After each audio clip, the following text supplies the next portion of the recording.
미생물의 세계, 미생물의 세계, 우주에서 지구를 보면 인간은 보이지 않는다. 지구는 어둠 속에서 반짝이는 다른 여러 점들 사이에서 둥글게 빛나는 것처럼 보인다. 점처럼 보인다. 지구에 가까이 다가서면은 보면은 사람들이 여러 다양한 장소에 흩어져 사는 도시는 환하게 빛나는 작은 점에 불과하다. 어떤 사람은 도시에 밀집하고 어떤 사람들은 시골에 듬성듬성 흩어져 살고 등등등등 지구에서 이렇게 살듯이, 자, 과학자들은 2007년에 비로소 박테리아 지도를 그리기 시작했다. 박테리아 지도를 위해서 수많은 사람의 모든 신체 부위가 면봉을 만났다. 입에서 세군대 겨드랑이, 이마, 대변을 분석하고 생식기 점막을 검사했다. 지금까지도 무균실로 여겨졌던 폐에서 갑자기 박테리아가 발견되었다. 작은 박테리아 지도에서 압도적인 우위에 있다. 우리 몸 안에서 분주히 움직이는 모든 미생물의 99%가 장에 산다. 우리가 아는 박테리아는 세포 안으로 고정된 작은 생물이다. 어떤 박테리아는 아이슬란드의 뜨거운 온천에 살고, 어떤 박테리아는 개의 차가운 코에 산다. 어떤 박테리아는 에너지를 만들기 위해서 산소가 필요하고 그래서 사람처럼 숨을 쉰다. 어떤 박테리아는 신선한 공기에서 죽는다. 그런 박테리아들은 에너지를 산소가 아니라 금속 원자나 산에서 얻고 굉장히 독특한 냄새를 풍긴다. 우리 몸에서 나는 거의 모든 냄새는 사실 박테리아 냄새이다. 모든 걸 알면서도 박테리아가 우리 개개인이 얼마나 중요한지는 아직 모르는 것 같다. 설사 박테리아가 몸 안에 있으면 우리는 금세 알아차린다. 그러나 우리 몸 안에서 열심히 일하는 수백만, 수십억, 수조에 달하는 작은 생물도 감지하는가? 우리 몸에 어떤 박테리아가 사느냐가 중요하다. 작은 박테리아 변화는 비만, 또 영양실조, 신경질환, 우울증, 만성 장질환과 관련이 있다. 다시 말하면 우리 몸 안에 사는 미생물들이 문제가 생기면 우리에게도 문제가 생기는 것이다. 어떤 사람은 비타민 B를 생산하는 박테리아를 많이 가졌기 때문에 신경이 더 든든하다. 어떤 사람은 실수로 먹은 곰팡이, 또 어떤 사람은 가식을 하는, 또 이렇게 해서 소화관의 윗부분에는 박테리아가 거의 없고 대장과 직장 같은 부분에 무수히 많다. 어떤 박테리아는 소장을 좋아하고 대장에 산다. 맹장의 열성편도 있고 점막에 또 장세포에 접근하는 저돌적인 박테리아가 있다. 장미생물을 1대1로 사귀는 것은 쉽지가 않다. 추측컨대 10년 전에 많은 학자가 사람들이 똑같은 장박테리아를 가졌다고 주장했을 것이다. 실제로 대변을 배양액에 넣고 관찰하면 소위 대장균이라고 불리는 이콜리 박테리아가 항상 발견되었다. 당시에는 그렇게 단순했다. 그러나 오늘 우리는 첨단 기기를 이용해서 대변, 그의 문제를 조사할 수 있고 그렇게 해서 수십 박테리아 유전적인 잔존물을 발견한다. 바이오 우리는 이콜리가 장에 사는 우리는 하루에도 몇 번씩 죽을 고비를 만난다. 암세포가 자라나고 또 곰팡이에 피기 시작하거나 박테리아를 갉아먹거나 바이러스에 감염이 된다. 우리는 하루에도 몇 번씩 죽을 고비를 넘기고 살아난다. 청소년기에 나타나는 당뇨에서도 비슷한 상황을 목격할 수 있다. 면역체계가 인슐린 생산 세포를 부수한다. 면역체계가 장박테리아를 상대로 훈련할 때 소통 문제가 있었던 것이 한 가지 원인일 수 있다. 장박테리아가 면역체계에 제대로 전달하지 못했거나 면역체계가 그냥 그들의 말을 잘못 이해한 것이다. 그런 면역세포들이 헷갈리기 쉬운 까다로운 훈련이 있다. 세포가 낯선 것을 만났을 때 박테리아가 아닌데도 박테리아로 보면 어떻게 될까? 예를 들어서 저 혈구 표면에는 박테리아를 닮은 것이 붙어있다. 면역세포가 특급 훈련을 통해서 아군세포는 손끝 하나도 건드리면 안 된다는 것을 배우지 않았더라면 면역세포는 적혈구를 공격했을 것이다. 아군 적혈구 표면에 A형 인자가 붙어있으면 또 세포는 A형 인자가 붙은 낯선 적혈구도 우리 편으로 받아들여서 또 오토바이 사고나 출혈이 많을 때 출산 때에 혈액형은 박테리아로 인해서 생긴 여러 면역학적 현상 중의 하나를 추측한데 우리가 아직 모르는 것이 많이 남아 있을 것이다. 섬세한 천액이다. 박테리아는 이것을 프로바이오틱스 선점 효과라고 부르게 한다. 대부분의 장박테리아는 나쁜 박테리아가 차지할 자리를 선점함으로써 우리를 보호한다. 아무튼 소장 육모에 붙어있는 선동과 박테리아가 여기에 속한다. 우리는 여전히 이런 박테리아를 장 외부에서 배양할 수는 없다. 소장 육모에 붙어있는 선동가가 무해하다고 단정할 수 있을까? 없다. 어쩌면 면역체계를 과도하게 괴롭힘으로써 우리에게 해를 끼칠지도 모른다는 점을 찾아야 할 의문이 남아있다. 장미생물의 발달은 태아는 기본적으로 완전한 무균 상태다. 9달 동안에 오로지 엄마하고만 접촉한다. 음식물은 미리 소화되고 전달되고 산소도 미리 호흡되어 공급된다. 그렇게 엄마의 장과 폐가 모든 것을 미리 걸러서 태아에게 보낸다. 태아는 엄마의 면역체계가 모두 균을 없앤 엄마의 피를 통해서 먹고 숨쉰다. 태아는 두꺼운 코르크 마개로 잠긴 그들은 토끼 주머니처럼 생긴 근육질 자궁에 갇혀서 태포에 감겨있다. 그래도 다른 사가 없고 기생충 바이러스, 박테리아, 곰팡이 조사, 태아는 소독약으로 씻어낸 수술때보다도 더 깨끗하다.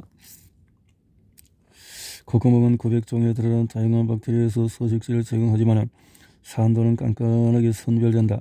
깨끗한 태아를 보호하는 데 도움이 되는 박테리아만 남는다. 선별된 박테리아의 절반의 유산을 생산하는 락토바실러스다. 산의 보안 통제를 통과할 수 있는 박테리아만 이곳에 사는 것이 당연하다. 모든 것이 잘 진행되어 이제 밖으로 나갈 때가 되면 태아는 얼굴을 어느 쪽으로 둘 것이지만 결정하면 된다. 이런 빠른 번식에도 불구하고 장이 미생물 서식지 균형을 잡을 때까지는 대략 3년이 걸린다. 그때까지 장에서는 극적인 권력 교체 또 박테리아 도설이 벌어진다. 어찌하여 입으로 들어온 박테리아가 장에 급속도로 퍼졌다가 똑같이 급속도로 다시 사라진다. 어떤 박테리아 종은 장에 평생 머문다. 어떤 종이 정착하느냐는 우리에게 달렸다. 우리는 업무 조절 빨고 책상을 핥고 어떤 데는 자동차 또 이웃이 계획에 미지근한 촉촉한 키스를 하고 다양한 박테리아 종 중에는 우리 몸에 좋은 종과 덜 좋은 종이 있다. 모이를 먹으면 좋은 종을 많이 섭취해서 가령 글루텐 불내증 위협을 낮출 수 있다. 우리의 장에 최초로 정착한 박테리아들은 앞으로 정착할 후손 박테리아들을 위해서 장에서 산소와 전자를 없앤다. 산소 없어지면 곧 전형적인 장 박테리아들이 정착한다. 아기를 건강하게 먹이는 일에 관한 한 모유를 먹일 수 있는 건강한 산모라면 걱정 없이 느긋하게 앉아 있어도 된다. 박테리아들은 필요에 따라서 도구를 생산할 뿐 아니라 때로는 일본에서는 장박테리아와 바다박테리아를 서로 교환한다. 장박테리아는 바다 동료에게 초밥, 김, 유전자를 빌린다. 장미생물이 어떻게 구성되느냐에 따라서 상당 부분 좌우한다. 우리는 정리한 박테리아를 후대에 계속 전달한다. 원하는 대로 드세요 홍보하는 초밥 뷔페를 다녀온 뒤에 변비를 앓는 유럽 가운데서 초밥 김을 처리할 때 박테리아가 있는 이런 것도 영향이 안 되면은 최초의 장 정착면들이 우리 몸 전체의 미래를 위한 중요한 초석을 놓는다는 것은 현재 모두가 인정하는 사실이다. 특히 박테리아를 모으는 생후 첫 주는 면역체계에 대단히 중요하다. 생후 3주에는 벌써 장 박테리아를 근거로 앞으로 알레르기, 천식, 신경성 피부염에 걸릴 위험이 있는지를 예견할 수가 있다. 서구 산업 선진국 아기의 3분의 1 이상이 우아하게 제왕절개로 태어나서 산들을 따라서 좁은 틈을 비집고 나오지 않고 또 분만 중에서 생길 수 있는 이런 것들을 접촉이 없기 때문에 문제가 될 수 있다는 거죠.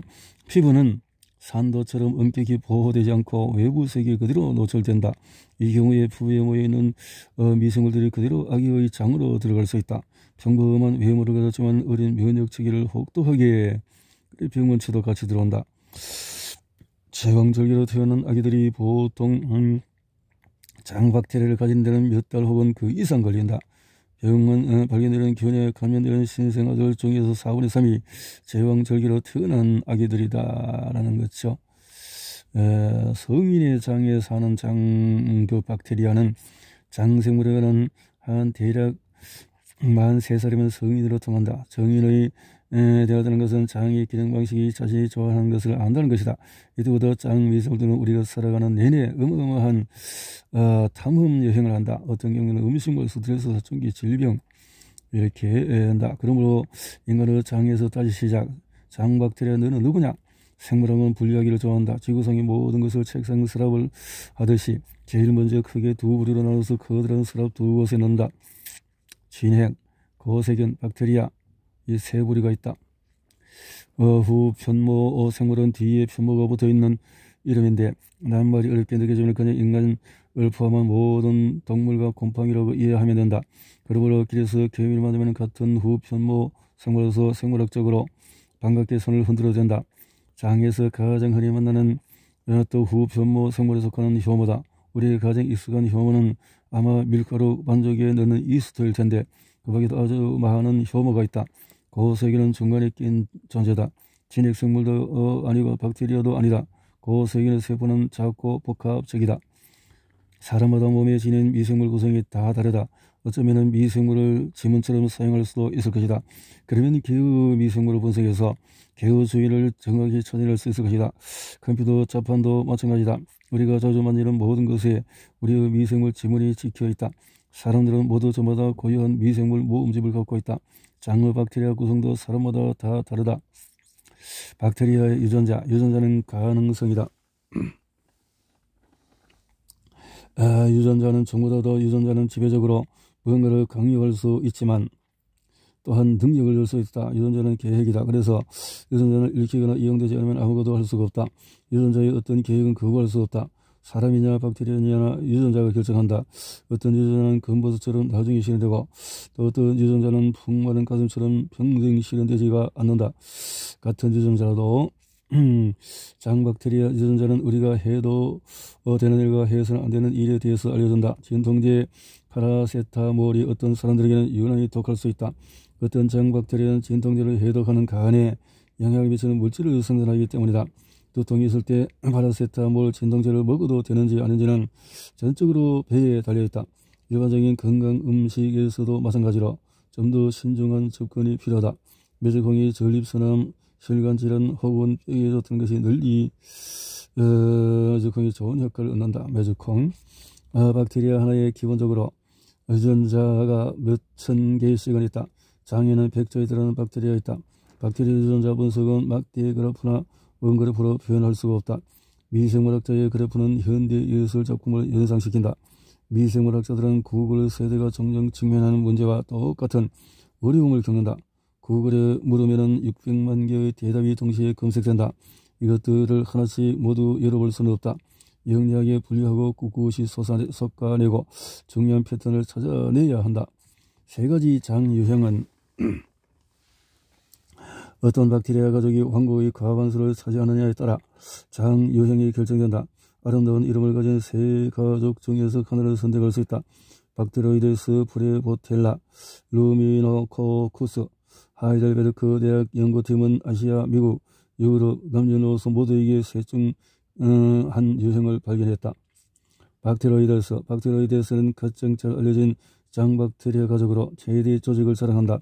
탄수화물 소화의 달인 이들은 풍부한 유전자 풀을 갖고 있어 필요에 따라서 모든 소화 요소를 척척 만들 수 있다. 우리가 스테이크를 먹든 샐러드로 배를 채우든 혹은 취해서 돗자리를 씹든 먹든 박테로이드는 지체 없이 필요한 소화 효소를 점검한다.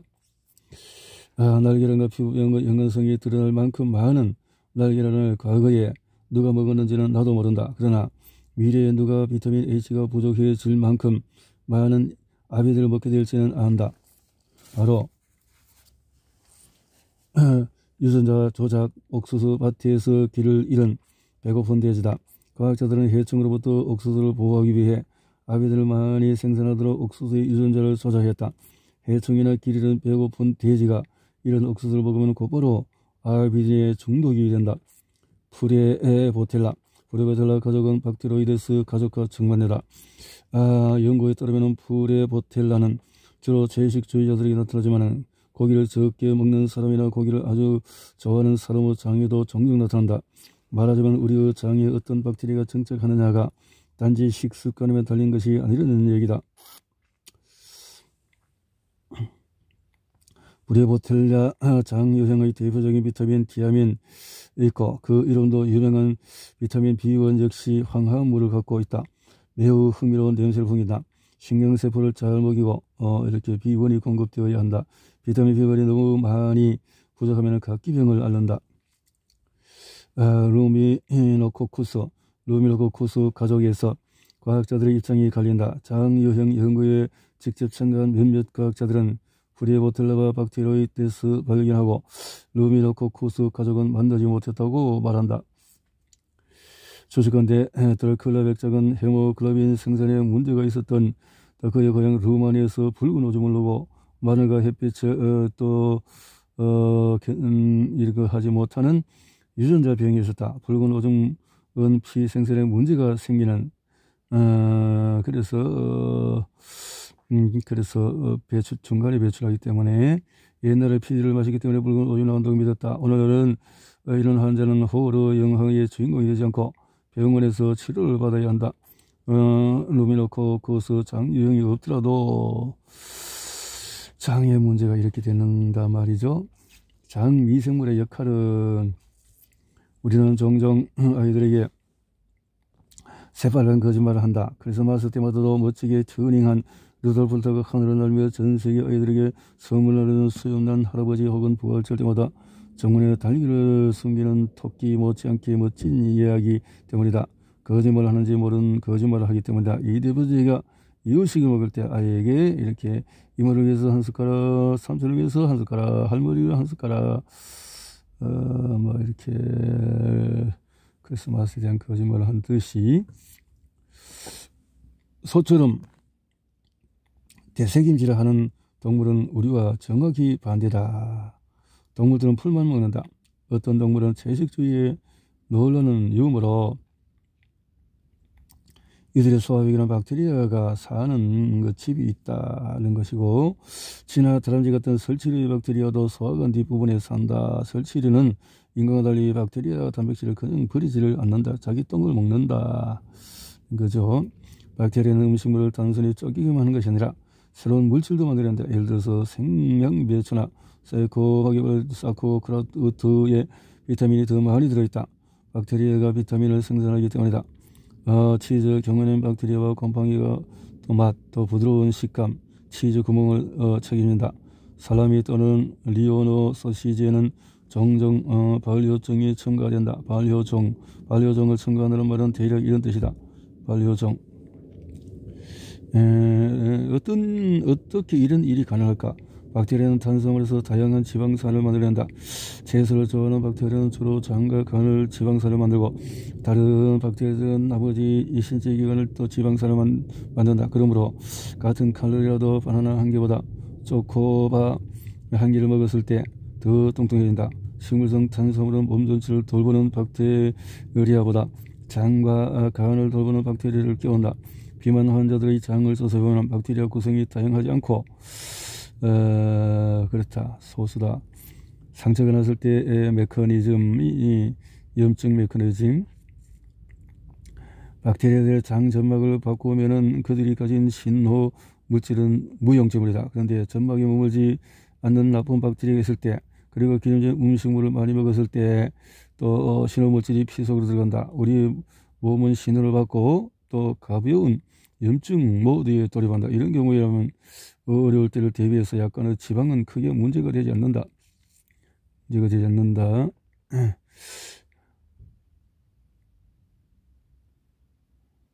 상처가 났을 때 박테리아는 혈관 외투를 통과해서 뇌에 도달할 수 있는 타이로신과 트리토판 같은 작은 아미노산을 만들어야 한다. 타이로신과 트리토판은 뇌에서 도파민과 세로토닌으로 바뀐다. 도파민, 이거야말로 보호성센터의 표제가 아니고 무엇이라. 세로토닌, 그래서 많이 들어온 이름이다. 세로토닌이 적어서 우울증이 생긴다고 하지 않았나? 세로토닌은 만족감을 주는 동시에 졸음도 준다. 크리스마스 또 나르원에서 박테리아는 직접 만든 물질을 이용할 뿐만 아니라 우리 자체 통신체계인 뇌를 부추김으로써 이 일을 한다. 박테리아를 위해서 먹으면 포만감과 신호물질이 확실히 많아지는 것을 여러 연구에서 확인할 수 있다. 박테리아를 위해서 먹는다는 말은 소화되지 않은 채 장에 도달해서 박테리아 먹이가 될 수 있는 음식물을 먹는다는 뜻이다. 정말 예술하게도 거의 매일 먹다시피 하는 면과 토스는 이런 음식물이 아니다. 이것은 나중에 또 프라이팬 또 이야기하기로 하고 넘어간다. 장박테리아 수많은 기능을 생각하면 이들도 소망을 표현할 권리를 갖는 것이 마땅하다. 장박테리아들이 무슨 일을 하는지 보라. 이들은 면역체계의 가장 중요한 틀의 인하다. 소화를 돕고 비타민을 생산하고 곰팡이 빈 빵이나 또 약을 해독한다. 당연히 이게 끝이 아니다. 이들의 기능을 다 열거하려면 밤을 새워야 할지도 모른다. 그러나 이 정도면 이미 메시지는 명확해졌다. 장박테리아는 포만감에 대한 발언권을 가질 자격이 충분하다. 콜레스테롤과 장박테리아. 박테리아와 콜레스테롤의 연관성은 1960년대 처음 발견되었다. 미국 연구팀이 아프리카의 마사이족 조사했는데 그들의 콜레스테롤 수치를 보고 깜짝 놀랐다. 마사이족 전사들은 오로지 육류만 먹고 우유를 물처럼 마신데도 콜레스테롤 수치가 높지 않았다. 동물성 지방을 그렇게 많이 섭취했는데도 고지혈증이 생기지 않았다. 학자들은 우유의 콜레스테롤 수치를 낮게 유지시키는 신비의 물질이 있을 거라 추측했다마는 그 우유 가설이 틀렸다는 결론을 내렸다. 이때 학자들은 마사이족 전사들은 우유를 종종 응고시켜서 마셨다라고 깔끔한 필체로 버젓이 적어놓고도 우유를 응고시키려는 박테리아가 필요하다는 사실은 아무도 생각하지 않았다. 박테리아만 떠올렸으면 커피 크림 실험도 논리적으로 설명이 되었었는데 콜레스테롤이 함유된 식물성 가짜 우유를 마시더라도 그 전에 장에 정착한 박테리아는 아무 일 없이 계속 장에서 살 수 있다. 박테리아를 유리 플라스크에 넣어보기도 하고 다양한 실험으로 이어졌다. 박테리움. 그래서 좋은 콜레스테롤 HDL을 높여서 동맥경화증 발병률을 낮춘다. 이쯤에서 약간 신중해야 될 필요가 있다. 진지하게 물어보자. 콜레스테롤이 우리 몸에 나쁠까? 콜레스테롤이 70에서 95%는 우리의 몸이 직접 생산한 것이다. 그것은 엄청난 노동이다. 편파적으로 언론 보도 때문에 사람들은 콜레스테롤이 원래 나쁜 거라고 생각하게 되었다. 이것은 완전히 잘못된 생각이다. 콜레스테롤이 없으면 비타민 D도 없을 것이고 세포도 나약해졌을 것이다.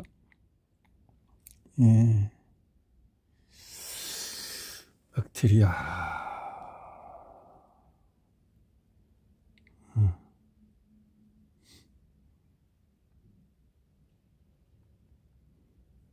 상생제. 모자를 쓰는 살모넬라. 용감하고 선구적인 요리사도 계란을 낄 때 날 것에 대한 본질적인 두려움을 느낀다. 바로 살모넬라 때문이다. 덜 익은 닭고기나 익히지 않은 밀가루 반죽을 뜯어 먹은 뒤 설사나 구토에 끝없는 아리아를 설치는 사람을 누구 좀 보았을 것이다. 살모넬라는 닭에게 도달하고 거기서 번식하고 닭똥에 섞여서 밖으로 나온다. 닭은 모든 생선품을 한 통로로만 배출하기 때문에 계란 역시 닭똥에 있던 살모넬라와 접촉할 수밖에 없다. 살모넬라는 먼저 계란 껍질에 머물다가 껍질이 깨지면 비로소 계란 안으로 들어간다. 그렇다면 살모넬라가 닭고기 안에서 어떻게 들어갈까? 과정은 끔찍하다. 값싼 먹이를 먹고 자란 닭은 일반적으로 대형 도축장에서 도축되고 머리가 잘린 채 거대한 수조에 달려서 이렇게 우리는 설설하면서 비로소 가축의 장미생물과 접촉했다는 것을 알게 된다. 그 외에는 부지불식간에 어디선가 살모넬라와 접촉한 것이다. 자기 땅에서 난 곡식만 먹는 닭의 유기견 계란이라면 살모넬라의 위험으로부터 조금은 더 안전할 것이다. 그리고 닭고기는 양계장 주인만 빼고는 모두가 저렴한 닭을 좋아하니 이런 닭을 제대로 익히지 않고 먹으면 우리는 닭의 근육 세포뿐만 아니라 살모넬라 세포도 먹게 되어진다. 자, 수분이 우연히 살모넬라를 섭취해서 물로 썰어버리기까지는 몇 시간 며칠이 걸린다. 어린이나 노약자가 아니면 몸이 알아서 썰어버리고 항생제를 쓰지 않는 것이 낫다. 이런 경우는 항생제가 주는 도움보다는 해가 더 크다. 항생제를 배제한 채 장을 지원하고 살모넬라를 철저히 경계하기 위해서 할 수 있는 모든 행동을 한다. 살모넬라는 음식을 통해서 우리 몸에 들어오는 가장 흔한 악당이다. 살모넬라가 닭이나 계란에 있는 것만 아니지만 그곳에서 특히 활기차게 활동한다. 종류도 다양하다. 그래서 헬리코박터균은 인류 역사상 가장 오래된 애완동물이다. 노르웨이 인류학자가 애완동물이다 했어요. 당시 위험에는 위궤양이 이렇게 잘못된 것으로 했는데 감염증, 위궤양, 마셜월이 몰랐던 사실이다. 이런 위장병의 원인이 아니라 인류 역사상 가장 오래된 애완동물을 발견했다. 헬리코박터균은 5만 년 넘게 우리 몸에 살았고 우리가 나란히 발달했다. 우리 조상이 민족 대이동할 때 헬리코박터도 있었고 그래서 헬리코박터균이 위에 있다고 해서 반드시 위장병이 걸리는 것은 아니다. 그랬다면 독일 3분의 1이 위장병이 알 것이다. 그러나 대부분의 위장병이 헬리코박터균 때문인 것도 사실이다. 그 까닭은 헬리코박터균마다 위험 수준이 다르기 때문이다. 위험한 수준으로 공격 성향을 지닌 헬리코박터균으로 잘 알려진 것을 꼽자면은 CAGA와 또 VE 또 CAG 주사처럼 이런 종류가 있군요. 헬리코박터균은 나쁘다라고요. 이렇게 헬리코박터균들은 서로 공통점도 많지만 집주인인 만큼 매우 독특하다 라고 했네요. 헬리코박터균이 없이 위암에 걸릴 확률을 가지고 있으면서 또 위암에 걸릴 확률이 40배나 높다. 헬리코박터균과 염증, 또 궤양과 암의 연관성 발견으로 2000년은 노벨상을 받았다. 괌에서는 파킨슨과 비슷한 증상을 보이는 환자가 많았고, 자, 이렇게 해서 헬리코박터균은 이와 유사한 물질을 생산한다. 헬리코박터균이 없는 지역에 헬리코박터균을 주입하자 소철 열매를 먹는 괌 주민들과 비슷한 증상을 보였다. 헬리코박터균이 이런 독을 생산하는 것은 아니지만 만약에 독을 생산한다면 그 헬리코박터균은 나쁜 박테리아이다. 헬리코박터균은 우리 몸에 아주 유익하기도 하다. 12년 넘게 1만 명 이상의 피험자를 관찰한 결과 이런 유형의 헬리코박터균을 가진 사람은 위암 발병률이 높지만 폐암이나 뇌졸중으로 사망할 위험은 확연히 낮았다. 여느 피험자들과 비교하면 심지어 절반이나 낮았다. 그래서 다양한 것이다. 어떤 지가 헬리코박터균의 덕분에 이런 조절세포들을 많이 생산하면 전식을 앓는 다른 지역에 이 세포를 이식해 줌으로써 호전시킬 수가 있다. 습진 역시 헬리코박터균을 가진 사람에게 좋기 3분의 1은 드물게. 그래서 헬리코박터균은 좋기도 하고 나쁘기도 하다 라는 거네요. 자, 여기까지.